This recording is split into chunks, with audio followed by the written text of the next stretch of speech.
ಪ್ರೆಗ್ನೆನ್ಸಿನಲ್ಲಿ ಪ್ರಯಾಣ ಪ್ಲಾನ್ ಮಾಡ್ತಾ ಇದ್ದೀರಾ? ಮಾಡ್ಬೋದಾ? 4 ರಿಂದ 7 ತಿಂಗಳಲ್ಲಿ ನೀವು ಪ್ರಯಾಣ ಮಾಡ್ತಾ ಇದ್ರೆ ನಿಮ್ಮ ಡಾಕ್ಟರ್ ಸಲಹೆಯನ್ನ ಪಡೆದು ನೀವು ಖಂಡಿತವಾಗ್ಲೂ ಮಾಡಬಹುದು.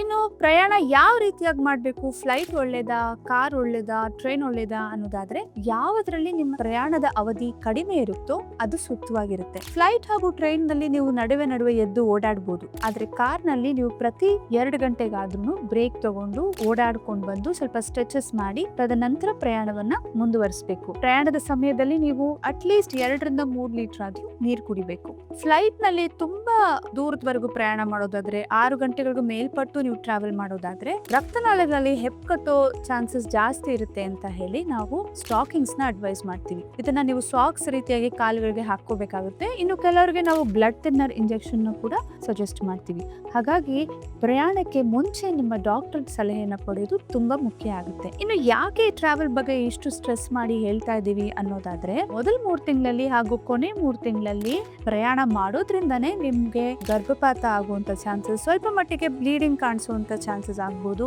ಇನ್ನು ಕೊನೆಯ 3 ತಿಂಗಳಲ್ಲಿ ರಕ್ತಸ್ರಾವ ಆದ್ರೆ ಹೆರಿಗೆ ನೋವೇ ಬೇಗ ಶುರುವಾಗಬಹುದು, ವಾಟರ್ ಬ್ರೇಕ್ ಆಗ್ಬೋದು, BP ಇರ್ಬೋದು, ಶುಗರ್ ಇರ್ಬೋದು. ಈ ರೀತಿಯಾದ ಕಂಡೀಷನ್ಸ್ ಇದ್ದಾಗ ಅವರಿಗೆ ಕ್ಲೋಸ್ ಮಾನಿಟರಿಂಗ್ ಬೇಕಾಗುತ್ತೆ. ಹಾಗಾಗಿ ಪ್ರಯಾಣ ಅವರಿಗೆ ಅಷ್ಟು ಸೂಕ್ತ ಇರೋದಿಲ್ಲ. ನಿಮ್ಮ ಡಾಕ್ಟರ್ ಸಲಹೆಯನ್ನು ಪಡೆದು ನಂತರನೇ ಪ್ರಯಾಣ ಮಾಡಿ.